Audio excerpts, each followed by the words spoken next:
akkam jirtu dhaggeeffattootaa fi daawwattoota Arraata Biyyoolessa Oromiyaa kabajamoo qophii addaa tokko qabannee isiniif dhiyaanneerra. Qophii addaa keenya har'aatiin waxabajjii 14 bara 2022 bifa qindaa'ateen waraanni bilisummaa Oromoo zoonii lixaa haleellaa yookaan weerara magaalaa Dambidolloo seenuun fudhateen waraana PP hedduu ajjeesuun kaan madeessuun cinatti hedduu harkaan qabuun booji'aa jira.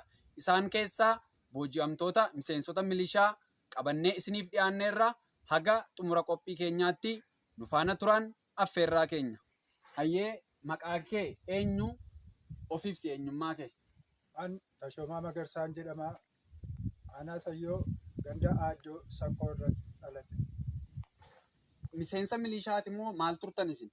Miseensa milishaa ta'uun koo yakkaatiif gaafa guyyaa 14 ganama sa'aatii 12 kaabineen mootummaatiif humni addaa mootummaa ganamaan dhufanii walgahii baanuun jedhanii walgahiitti nu yaasuuf jecha dullaadhaan nu reebanii kottaa bilishummaa leenjitu jedhanii ganda dulliitti nu geessanii asii hin deemtan asii hin galtan milishaa leenjitanii dhaxxanii hawaasa keessaniif hojjettu nuun jedhanii nu gowwoomsanii iddoo sana nu tursan. Mee haala akkamiitiin gara hojii milishummaa kanatti ka dhuftan mee waan sanarraa nu dubbadhaa. Haalli nuyi ittiin iddoo sana dhufnee nuyi ciimneedhuma kaanee hojii keenya hojjechuudhaaf kaane malee wanta kana nuyi hin beeknu. Kaabineeniif humni addaa ganamaan nurra yaa'aniitu ka'a mana keessanii gadi ba'a. Walgahii dhaqxu nuun jedhanii nu gowwoomsanii walgahii fakkeessanii nu baasanii gaafa nuyi walgahiidha jennee baanu iyyoo walgahii miti jedhanii nu dachaasanii ganda dullii irratti nu geessanii akka nuyi milishummaa leenjinu dirqamaan nu taasisan. Hayyee mee yeroo isin leenjisaa turan sana waraanni bilisummaa Oromoo akkam isiniin jedhani kaabinootii fi waraanni sirna PP? Yommuu sanatti yommuu leenjii keessa turreetti yommuu leenjitanii raawwattanii waraanni shanee baay'ina hin qabani. Kan isaan qabatan maskoobii duwwaadhaa inni iyyuu rasaasa hin qabu. Yoo meeshaa dhabdan iyyuu harkaanuu itti fiiddanii qabdu nuun jedhanii nu gowwoomsaa turan. Hayyee mee achumaan waan isin dhaggeeffattootaa fi daawwattoota keenyaaf tuqxan yeroo mooraa diinaa sana keessa turtanii uummata Oromoo akkamiin dararaa turtan? Yommuu sanatti akka isaan qajeelfama nutti kennanitti barsiisa sana keessatti yommuu nuyi asii baatanii yeroo nuyi isin duukaa deemnutti nama guyyaa tokko shaneedhaaf bishaan fuudhee kenne yookaanis immoo qeerroon mana isaa dhaqee lixee argame hin maartanii hin reebdu hin garaftu mana isaatti gubdu jedhanii nutti haasa'aa turan. Hayyee ajaja kana eenyutu isinitti kenna? Yommuu sanatti kan ajaja kana nutti laatu hooggantoota kaabinootaatii fi humna addaa hooggantoota kaabinootaati. Isin yeroo tarkaanfii kana fudhattanii kaka'umsa mataa keessaniitii immoo waan dirqamni kun gadi isinitti bu'eef gootu? Yommuu sanatti kan kana gooneef yoonna hi'iyyoo jenne itti duunaa itti miidhamnaa yoonna nuyi hi'ii jenne hin baana jenne yoo nu yaadne immoo dhaqanii mana keenyaa maatii keenyaaf ijoollee keenya gadi guuranii reebu sababa ta'eef sodaadhaa jenneetu kana keessa galle malee fedha keenya miti dirqisiisanii nu hojjisiisan. Hayyee mee akka jechuutti jirtanitti dirqiidhaan kana gochaa turree ka jechuutti jirtan mee yeroo sana waraanni mooraa diinaa turtanii harka waraana bilisummaa Oromoo jirtu. Mee akkamiin booji'amtanii yoom gara harka waraana bilisummaa Oromoo seentan?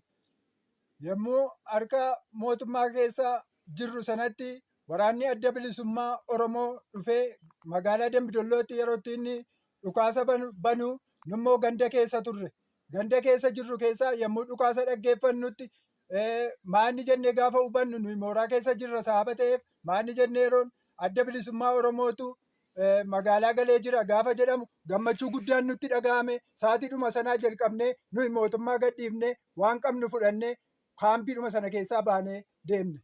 Hayyee erga gara waraana bilisummaa Oromoo dhuftanii erga booji'amtanii waraanni bilisummaa Oromoo waan isinirraan ga'e qaba? Waraanni bilisummaa Oromoo erga guyyaa gaafa sanaatii jalqabee utuu ofii isaatiin nyaatin nu nyaachisa. Utuu ofii isaatii harka niqatin fuula niqatin ganama ka'ee nu nyaachisa nu obaasa fuula niqachiisa. Bakka ciibnutti illee ofii isaatii wanta irra ciibnu ofii barbaadee nuu fida. Yeroo kanatti akka qaama gootiitti Oromoo nama ajjeesa, waraanni bilisummaa Oromoo nama qala, waraanni bilisummaa Oromoo baadiyyaa Oromiyaa keessa deebi'ee dubartoota Oromoo gudeeda. Kanaafi isaaniin dhannee balleessina isiniin jedhanii isin barsiisan.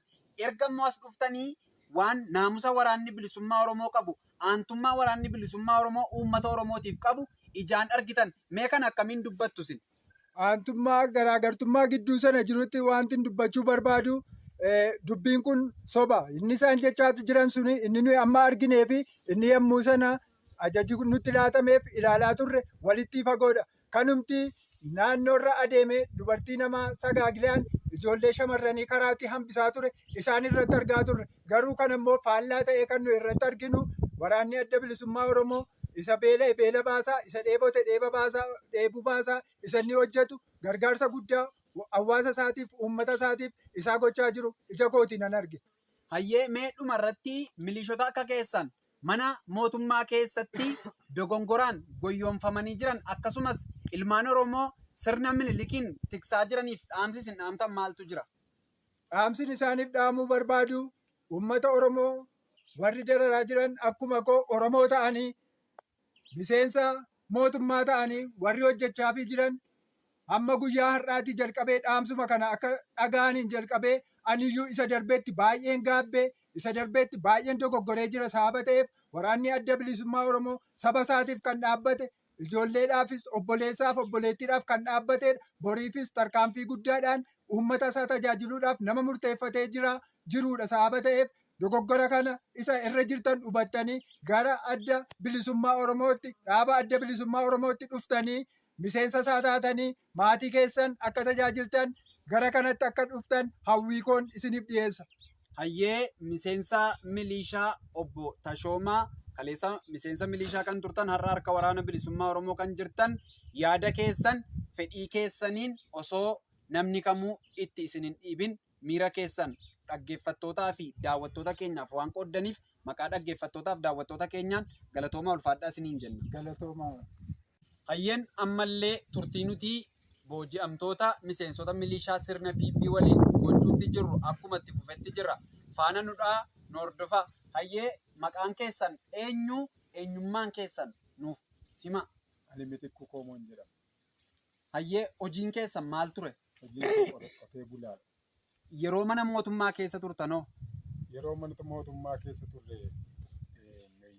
utuu fedha keenya hin ta'in dirqamaanii yakkaatit gaafa guyyaa 14 ganama shuubii waraanni mootummaadhaa kaabinee wajjiniin dhufe walgahii ba'aa gandattennaan gaafa walgahii baanu namni dirqamaan utuu fedha hin ta'in akka nama horii qixxee kennatee keessaa malammalatee isee gaalcha qabdu keessaa uffatee fudhatee gara mana isaatti galuutu kaabinee waraanni mootummaadhaa isa kanaan ol goreedhe isa sanaan immoo gadi gori jedhee warra waggaa 45 oliinuu biraa galchee kan 45 gadi immoo fuudhee walgahii asitti miti ganda dulliirraatii ka'aa hiriiraa hin deemnaa nuun jedhe.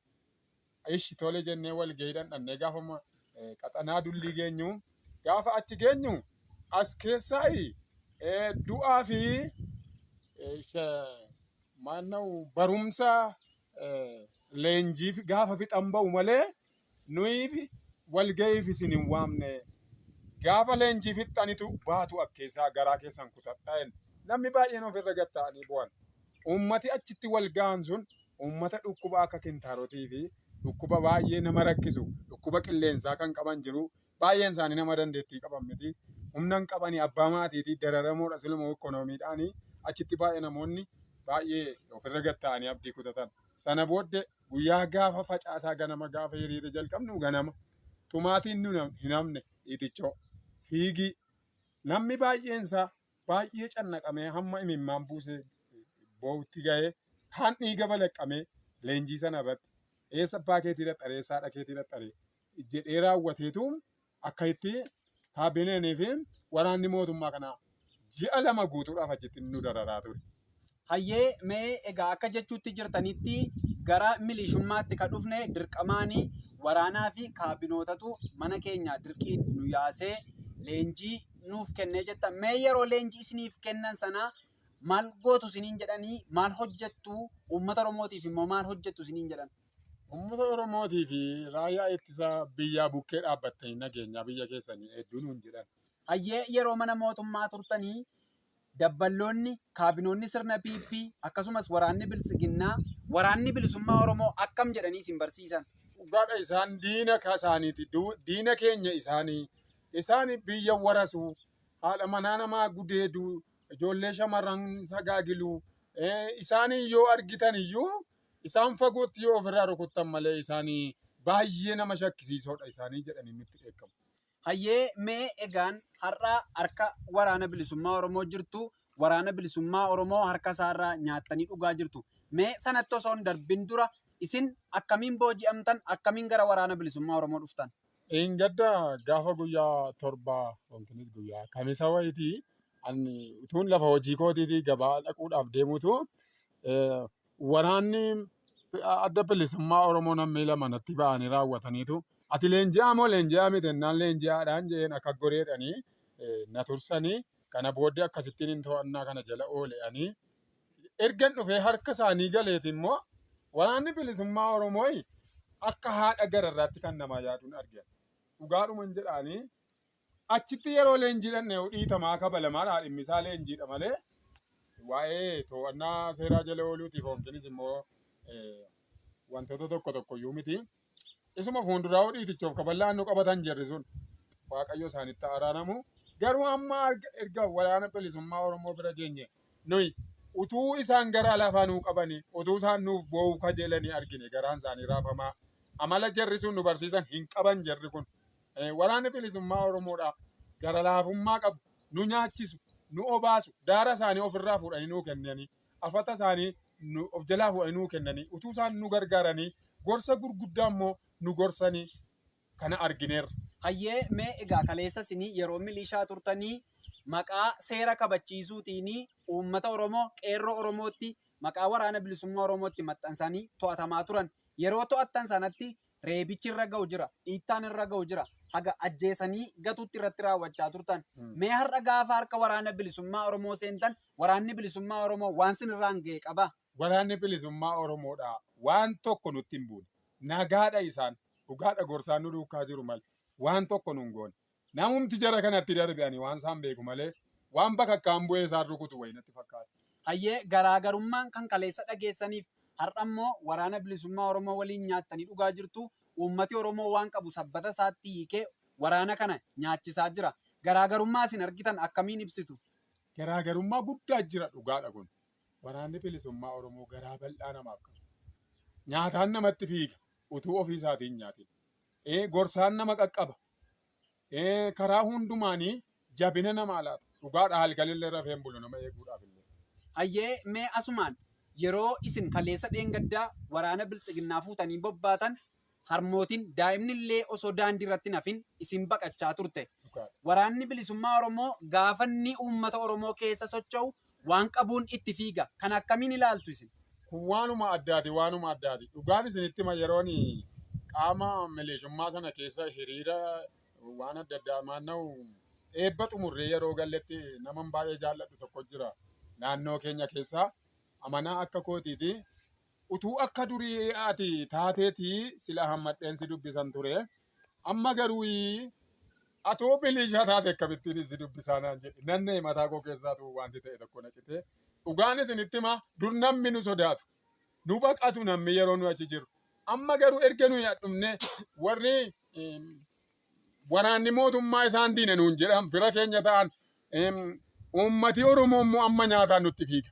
Waan nu godda'an tokko hin qaban garraamiidha uummati dur nu baqatan amma nutti fiigu erga harka isaanii galleeti. Mee miseensota milishotaa akka keessan mana mootummaa keessatti hafaniif akkasumas ilmaan Oromoo har'a waldhaalummaa isaaniitiin mallaqaan goyoonfamuudhaan sirna minilikiin uummata Oromoo irratti tiksaa jiraniif maal dhaamtu? Ani jara kanaaf kan hin dhaamu karichi gaarii isinitti fakkaate malee sirrii miti hayyallaadhaaf balaa guddaa qabaati irraa deebi'aa. Waraanni adda bilisummaa Oromoodhaa dhuguma biyyaaf dhaabbatee jira. Miidhagina isaa bareedina isaa nyaata isaatii fi birrii isaa laaltanii warri gowwoomtan irraa deebi'aa hin baddu Waaqayyooti isin balleessa jedhanii shakkaa jiranii jedheetan dhaamsa dhaamaa. Hayyee karaa miidiyaa Arraata Biyyoolessa Oromiyaa argamtee yaada kee waan nuuf qooddeef maqaa daawwattootaa fi dhaggeeffattoota keenyaan galatoom ulfaadhu siin jenna. Ayyan kabajamoo daawwattootaa fi dhaggeeffattoota arraata biyyoolessa Oromiyaa ammallee turtii nuti booji'amtoota miseensota milishoota sirna PP waliin goonu akkuma itti fufetti jira. Haga dhuma sagantaa keenyaatti irra deebiin hordofaan affeerraa keenya. Hayyee maqaan kee eenyu maal turte? Maqaan koo Dabalaa Biraanuun jedhama. Ani qonnaan bulaadha. Qonnaan bulaa aanaa Sayyoo jila. Hayyee mee gara milishummaatti akkamiin dhufte ati? Gara milishummaatti kanan dhufe guyyaan sun yakkaatitti guyyaa 13 guyyaa sanbataarra ture. Ani waldaadha kanan jiru. Naannoo waldaatti milishoonni dhufaniitu na qaban. Na qabanii akkuma amma ka'aa jiru walgeetu jira jedhaniitu na fuudhanii deemanii yommuu achi ga'u namoonni baay'inaan ganamaa jalqabanii qabamaadha jiru. Battaluma sana akkuma achi ga'een ani yeroo sana akka inni waan sana ta'e hin barre gaafa waan sana dhimma milishummaa ta'uusaa achi ga'ee gaafan baru boo'icha guddaan boo'e dhugaadha. Boo'icha guddaan boo'e ani ergaa wangeelaatu harka jira. Adaraa wangeelaatu harka jira. Waaqayyo kana natti kenne. Isa kanaaf kan ka'ee fedha koos miti keessa koos hin jiru. Dhimmi kunis keessa kootuun jiraatiin na qabanii. Battaluma sana maatii kootti illee utuun uffatan dhaammatiin waan tokko hin dhaammatiin qabamuuniif makiinaa fidanii idduma sana dhaabanii utuu maatiin nama hundumaa u'uu jedhanii akka nama du'a ga'ii iyyuutti jechuudha. Utuu isaan iyyanii lafa kana gangalatanii nuti warri qabamnes uummanni qabamne kun jechuudha. Milishoonni amma qabamne kun hundumti keenya utuu iyyinuu uummanni keenya dhiiraaf dubartiin utuu lafa gangalatanii iyyanii guyyaa gaafa sanaa makiinaatti nu naqanii nu fuudhanii deeman. Ayyee akka jechuutti jirtutti dirqamaan qabamneedha ka jechuutti jirtu. Mootummaan miidiyaa ofii harkaa qabuu fi miidiyaa mallaqa kaffalee miidiyaalee maqaa dhuunfaatiin jiran hojjisiisuun akka waan isin fedhii keessaniin of kenniinsaan waraana bilisummaa Oromoo irratti duultaniitti dubbata. Meesa kana maal jettaati? Inni kuni fedhiidhaan tokkollee milishoonni amma qabamnee iddoo kana jirru amma har'aatti illee kan taane fedhiidhaan kan naqee dhugaa waanuma dhugaa jechuudhaan fedhiidhaan kan naqe tokko akka hin jirreen ibsa. Hundumtuu dirqamaan qabamee kaan karaarraa utuu gabaadhaa galuu harree harkaa fuudhanillee kan mukatti hidhanii fe'anii deemsisan kaan waldaa keessaa karra jala taa'anii dachaasanii fuudhanii kan deeman kaan immoo lafa iddiriitii achirratti dhaqanii irra ba'anii walitti qabatanii kan deeman kaan baaskaana walitti qabanii lafa namni jiru akkuma namni jirutti irratti lafa dhaaniitu akka allaattii wucoo qabattuutti kan isaan buutanii sokkan. Hayyee mee yeroo leenjitan sanaa waraanni bilisummaa Oromoo maal godhee uummata Oromoo dararaa jira? Uummata Oromoo irratti miidhaa akkamii qaqqabsiisaa jira? Waraanni bilisummaa Oromoo akkam jedhanii isin barsiisan? Iddoo leenjiitti kan isaan nu barsiisanii waraanni adda bilisummaa shaneedha jedhu. Shaneen biyya balleessiteetti. Biyyi keenya badeera. Qabeenyaan saamamee manni hedduun gubatee biyyi gara badiitti jira waanta ta'eef biyya badee ijaarraa. Shaneen kun immoo hidhannaan isaanii hidhannaa rogaa miti kan isaan qabanii maskoobii dhumaanitu biyya balleessaa jiru. Rasaasi isaaniis muraasa, namni isaaniis muraasa. Saamtuudha, hattuudha, warri biyya keenya balleessaa jiranii isin immoo isaan kana iddoo isaan jiranii keessa adeemtaniitu nu wajjiniin ija nuu taatanii gurra nuu taatanii keessa adeemnee wajjiniin funaanneetu biyya sirreessinaa jedhaniitu bifa kanaanii of eeggadhaa immoo bakka isin argitetti isin qalti, isin ajjeesti, isin hin baraartu, araarri isin gidduu hin jiru. Kanaaf bakka dhaxxanitti kophaa isin deebinaa halkaniif guyyaa of eeggannaa guddaa godhadhaa jedhaniitu akkaataa kanatti nu barsiisan. Hayyee egaa har'a harka waraana bilisummaa Oromooti kan jirtu. Mee gara sanatti otoo hin dhufin dura akkamiinitu booji'amtee gara waraana bilisummaa Oromoo akkamiin dhufte? Yoom dhufte? Kanan dhufe gaafa sanee guyyaa 7 guyyaa facaasaati jechuudha. Guyyaa sana dhukaasaa naannaa Dambidolloo irratti baname sanarraan kan ka'e iddoo jirru sanaa jechuudha. Iddoo jirru sanaa battanamne yeroodhuma battanamne sanatti baqanneetu utuu jirru gara keessan kanatti dhumne jechuudha. Gara keessanitti baqanne. Hayyee mee yeroo gara keenyatti baqatte sana waraanni bilisummaa Oromoo kaleessa of eeggadhu si qala, si ajjeesa, araarama si hin qabu siin jedhan suni akkamiin si simatee waraana bilisummaa Oromoo isaan kaleessa sitti maniif kaarra si nyaachisuu si obaasuutti jiru kana akkamiin ibsita? Akkaataan anis ta'ee milishoonni wajjiniin jirru kunis akkaataan nu itti dhumne wanti nu dhageenye si qaltii si ajjeestii kan jedhu dhageenyeerra garuu nuti waaqayyoof jara kanatti waaqayyoottis of kennine isinittis of kennineetu yoo nu ajjeesanii nu ajjeesa yoo nu jiraachisanii nu jiraachisan jennee difiratiidhaan jechuudha. Difiratiidhaan gara kana dhumna. Gaafa gara kana dhumnu dubbiin akka jedhame miti jalqabumaan wal argine ka'ee nu bukkee dhaabbatanii waraanni adda bilisummaa Oromoo kun aizu hin sodaatina jajjabaadhaa namni isinitti bu'u hin jiru uffata dhandha keessaniitti illee namni bu'u hin jiru gorfamtanii kallattiin isinitti agarsiifamee maatii keessan ijoollee keessan itti galtanii qonnaa keessan qotatanii ijoollee keessan barsiifattu malee rakkoon hin jiru jedhanii nu jajjabeessuu jalqabuma itti fufee ammas adeemsa keessa lafuma geenyetti jechuudha. Waraanni kan biraanis yeroo nuti jijjiiramu akkuma kana rakkoon tokko hin jiru namni isinitti bu'u hin jiru nuyi Oromoodhaaf dhaabbanne nageenyaaf dhaabbanne nuyi Oromoodhaaf dhaabbanne waan jiru nageenya biyyaatiif dhaabbanne waan jirru isinitti hin buunu jedhanii nyaata barbaachisu lafa nu bulletti nuu fidanii afata fidanii nuu afanii haala nuu mijeessanii waardiyaa nuuf ramadanii bifa kanaan bishaan dhugaatii illee nuuf laatanii jechuudha. Ciisnee bullee guyyaas nagaattoollee waan jireenya keenyaaf har'aa borii barbaachisu hundumaa ganama guyyaas galgalas taanaan harka isaanii irraa soorrachaa nagaa nutti haasa'anii nagaa isaanii wajjin haasa'aa guyyaa har'aa geenyeerra. Kanaaf akka jedhame miti isa jedhame sana keessa gaafa linnu waraanni adda bilisummaa Oromoo akka nutti himame miti adda ta'ee argameen jedha. Hayyee egaa mee kaleessa dheengaddaa waraana biltsiginnaa kan raayyaa ittisa biyyaallee ofiin jedhan fuutanii waraana bilisummaa Oromootti bobba'aa turtan. Yeroo isin maqaa sakattaa jedhuun waraana bilisummaa Oromoo barbaachaaf deemtanii uummati Oromoo isin baqachaa ture. Daa'imti Oromoo isin baqachaa turte. Jaarsoliin isin dheessaa turan. Amma immoo uummata Oromoo keessa jirra. Mee garaagarummaa uummanni Oromoo waraana bilisummaa jaalalanni waraana bilisummaa Oromootiif qabuuf jibbanni waraana mootummaatiif qabu akkasumallee kaleessa yeroo milishaa turtan jibba uummanni Oromoo isinii qabu akkamiin ibsite?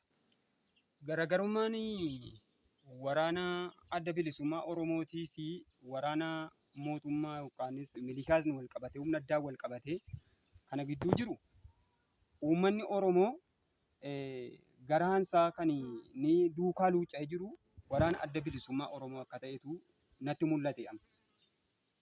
Yeroo sana yeroo waraanni bilisiginnaa fi milishaa wal qabatee biyya keessa sakattaa'ee godaansa godhu irrifatu namoonni irrifatus hin baqatus yaadas namni laatuuf hin jiru. Kanaaf sodaa guddaatu ture yeroo sana. Amma garuu waraana adda bilisummaa Oromootiif garuu uummanni Oromoo jechuudha sammuu qulqulluu yaada nagaadhaan akka inni duukaa jiru sammuu qulqulluu jaalala guutuudhaan akka inni duukaa jiru isa kanaan natti mul'ata jechuudha kanan ibsuu barbaada. Hayyee gaaffii tokkoon siif dabalaa waraanni bilisummaa Oromoo meeshaa booddettafaa baata rasaasa hin qabu hidhannoo hin qabu nama 5 nama 6 deemti kanaaf harkaan iyyuu fiigdanii qabdu isiniin jedhanii isin leenjisan. Mee waraanni bilisummaa Oromoo ati argite waraanni bilisummaa Oromoo si booji'e kun meeshaa akkamii qabataa hidhannoon isaa akkamii mee waan kanarraa dubbadhu. Meeshaa waraanni adda bilisummaa Oromoo hidhatu ani iddoodhuma erguman gara kana dhufee kan hin arge waan addaa jechuudha. Waan addaan arge hidhannaa mudhiis ta'e hidhannaa qawwees ta'e akkaataan isaa jechuudha. Akki yaadamee fi akki hin dhufeetti argi tokko miti. Tokko miti garaagarummaa guddaadha qaba. Garaagarummaa guddaa qaba. Inni kun anumti iyyuu nan dinqisiifadhe jechuudha erga iddoo kana ga'ee. Hayyee miseensota milishaa akka kee kan har'a mana mootummaa keessa ta'anii uummata Oromoo dararan akkasumas ilmaan Oromoo miseensa humna addaatii fi miseensa raayyaa ittisa biyyaa ta'uudhaanii dhala Oromoo ajjeesaa jiran, dhala Oromoo gudeedaa jiran, abbootii Oromoo qotee bulaa Oromoo saamaa jiraniif dhaamsa dhaamtu maaltu jira? Dhaamsiin qabu humna milishaa mootummaadhaaf dhaabbatee hojjechaa jiruuf humna addaatiif akkasuma hojii waajjira adda addaatii irraatillee ramadamanii hojjechaa kan jiraniif dhaamsan qabu. Waraanni adda bilisummaa Oromoo akka jedhame miti. Aniyyuu ergan dhufeen arge garaa jaalalaa, garaa dhiifamaa namaaf qaba. Garaa bal'aa namaaf qaba. Ammallee Oromoodhaaf garaa dhiifamaa bal'aa qaba. Ammallee balballi araaraa banamaadhaan jedha. Kanaafi maatiirra ari'atamtanii kan jirtanii qeerraa lafa keessan irraa buna keessan irraa illee ari'atamtanii baqattanii iddoo garaagaraa warra baqatanii jiran kanaafi karaa nageenyaa karaa iftoominaatiin akka isaan dhufanii araaramanii galanii qe'ee isaaniitti ijoollee isaaniitti deebi'aniif dhaamsan isiniif dabarsa. Hayyee karaa arraata biyyoolessa Oromiyaa argamtee yaada kee daawwattootaaf dhaggeeffattoota keenyaaf waan qooddeef maqaa daawwattootaa fi dhaggeeffattoota keenyaan galatoomi ulfaadhu siin jenna.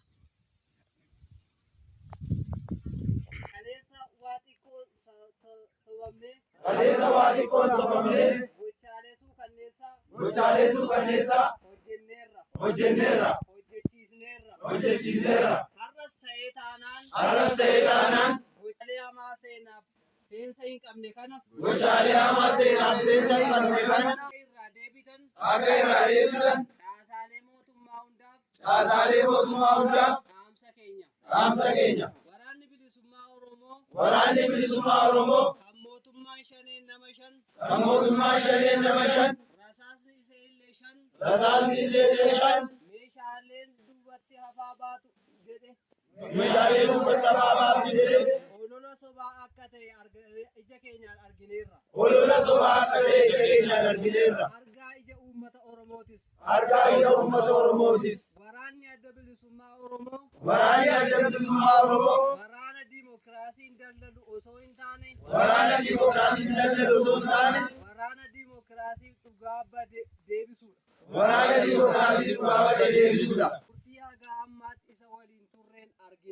Turtii haga ammaatti isa waliin turreen argineerra.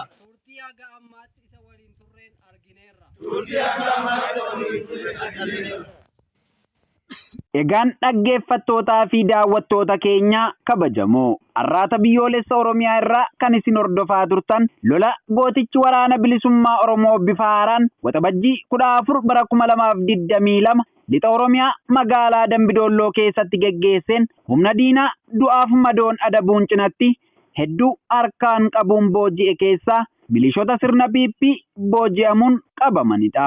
Booji'amtoota kanaaf gorsaa fi deeggarsa yaadaa erga taasiseen booda warreen manni isaanii lafa bilisaa gootichi waraana bilisummaa Oromoo qabatee jiru akka isaan maatii isaaniitti galan yoo taasisu, warreen gandi yookiin magaalaan isaanii harka waraana bilxiginnaa jiru ammoo dugda duuba waraana bilisummaa Oromoo akka jiraatan taasisuun hawaasatti makamanii akka jiraatan taasisee jira. Qophii kana qopheessee isiniif dhiyeessuun ogeessota arraata biyyoolessa Oromiyaa waliin an iccitii bantiin ture. Hanga xumura qophii keenyaatti waan hordoftaniif guddoo galatoomaa. Hora bulaa deebanaa. Injifannoon uummata Oromoof.